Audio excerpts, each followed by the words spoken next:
Ladies and gentlemen, good morning. It is my hope and prayer that this video is actually going to find you guys in good health. Personally, I'm fine. Kisumu is also fantastic. Maybe you could let me know where you are watching the video from. William Samoei Arap Ruto, the President of the Republic of Kenya, is currently worried about three things. The first thing which is really worrying William Ruto is Uhuru Kenyatta's silence.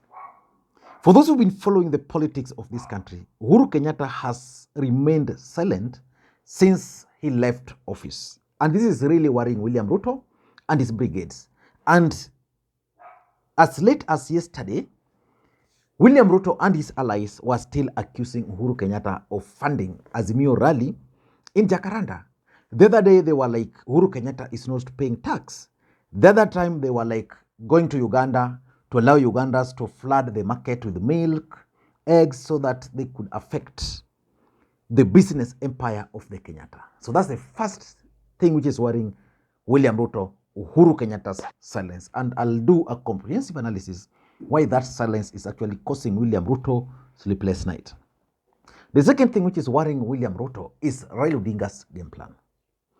What is Raila Odinga's real game plan with this latest political strategy? Is it about taking over the office? Is it about major demonstrations? Is it about handshake?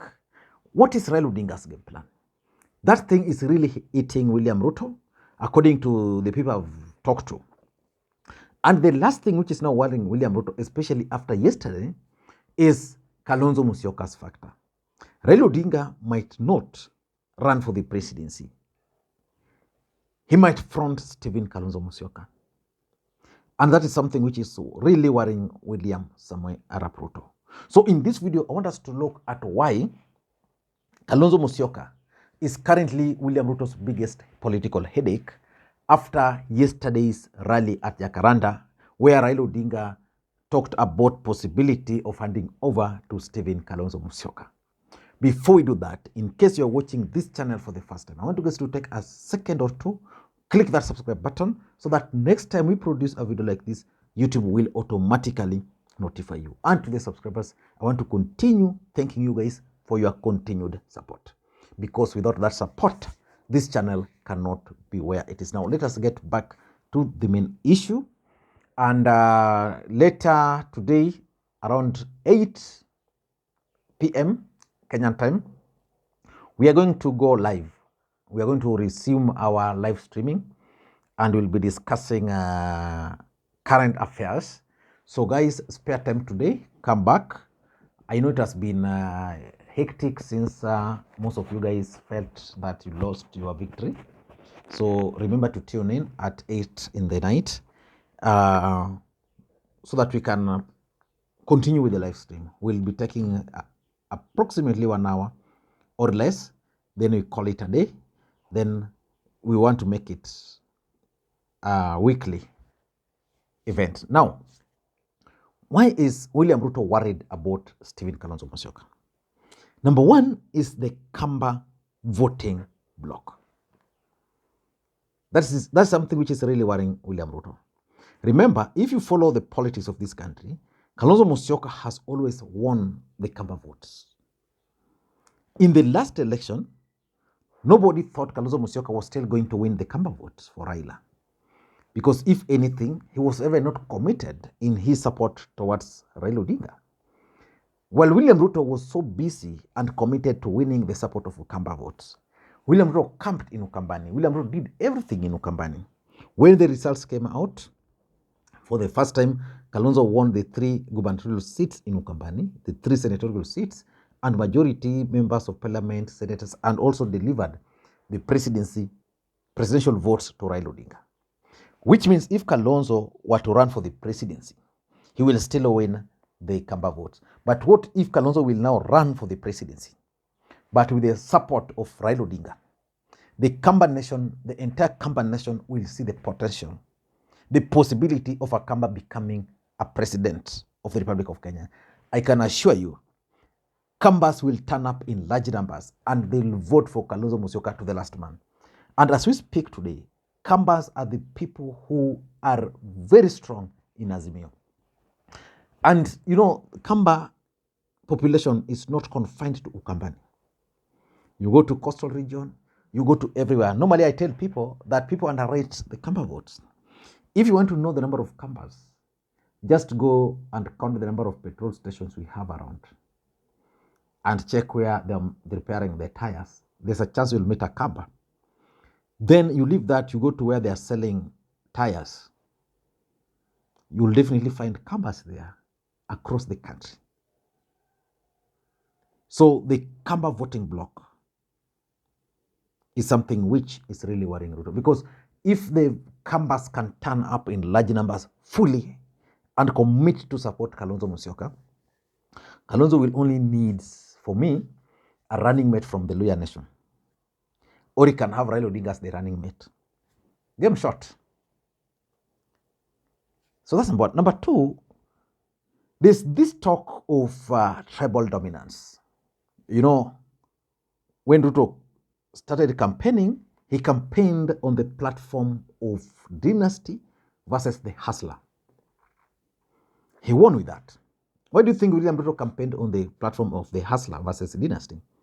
Because he realized that Kenyans were tired of Kikuyu Kalenjin presidency. So William Ruto is now the president of the Republic of Kenya. The truth of the matter is that the hustlers are not happy with him. So the Hustler versus Dynasty will not sell in 2027. That is the fact. It won't sell. He will have to come up with something else. But the Hustler Dynasty will not sell. And even if the Hustler Dynasty will sell, then it will not apply to Kalonzo. So which means Kalonzo can actually run on the platform of tribal dominance. The story has always been any other person, not Raila, according to the Kikuyus. So Kikuyus can easily support Kalonzo to break that dominance. Of course, they're now not very happy with Ruto. Luos will vote, Kambas will vote, and the Luyas will vote. The coastal region will vote with him. So for me, if you ask me, that is something which is worrying Ruto, because the Hustler nation is not going to sell, and the issue of tribal dominance is actually going to come up. Because if you look at even the way William Ruto is making his appointments, the pressure Rigathi Gachagua is placing on him, which at the end of the day always ensures that any appointment he makes, the beneficiaries are always two tribes, the Kikuyus and the Kalenjins.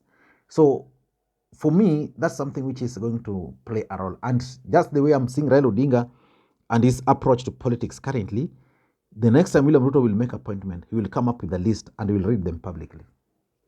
So that's number two. Number three is Kenya Kwanza failures. The truth of the matter is that it's normally easy to oppose something from outside. William Ruto was able to oppose Jubilee government from outside, and he was able to highlight Jubilee failures.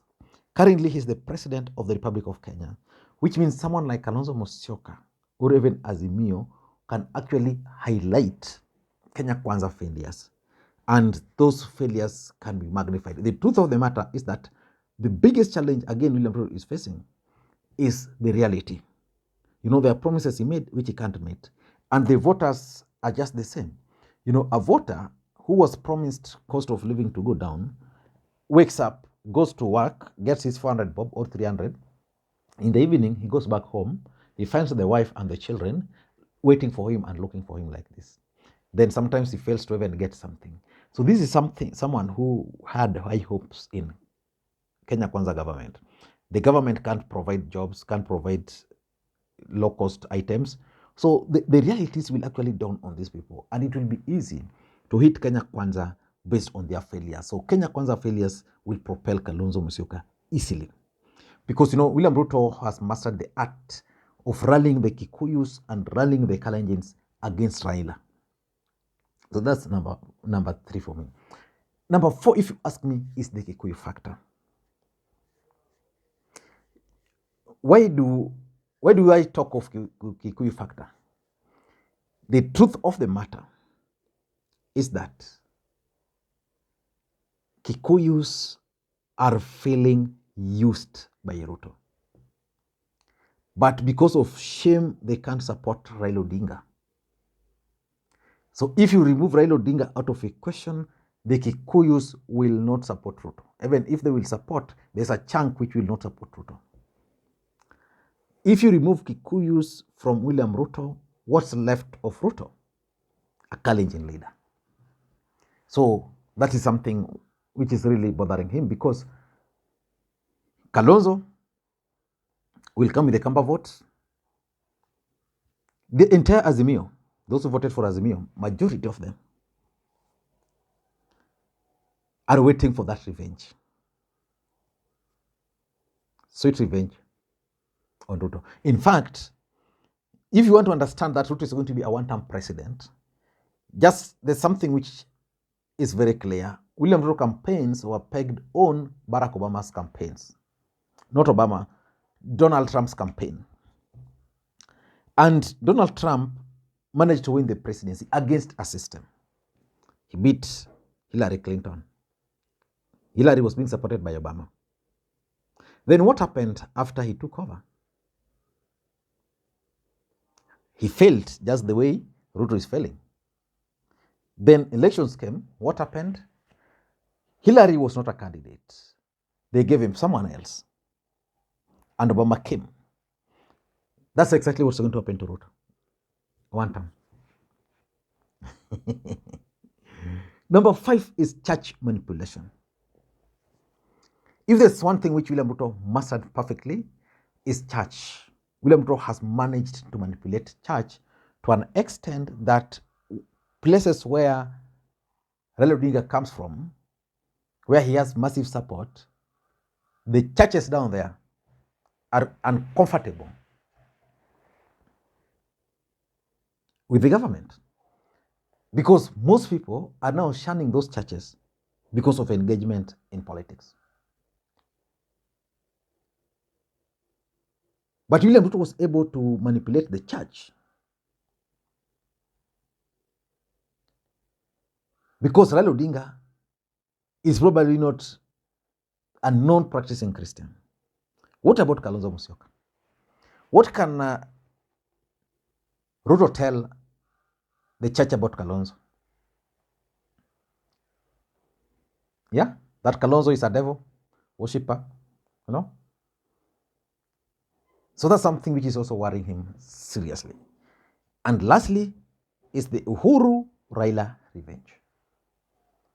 That's why I began this video by telling you that William Ruto is actually worried about 3 things: Kalonzo, Uhuru, Raila.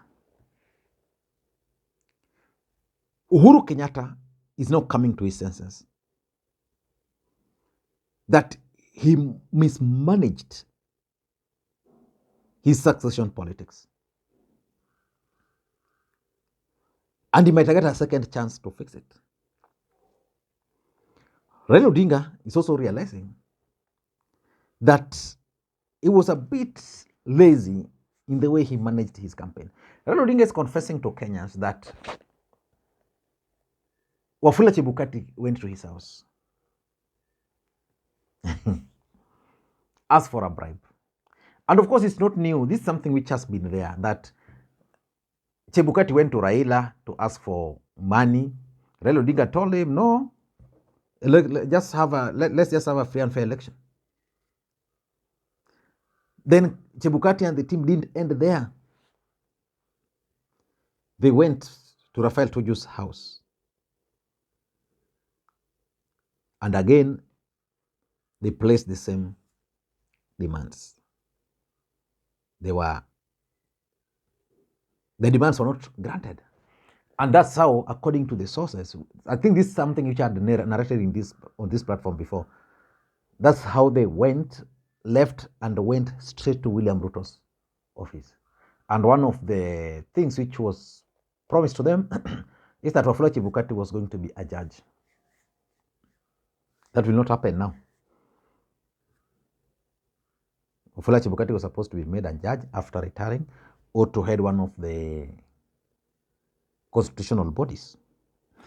That's why William Ruto was trying to paint Wafula Chebukati as a saint in preparation of making him a judge.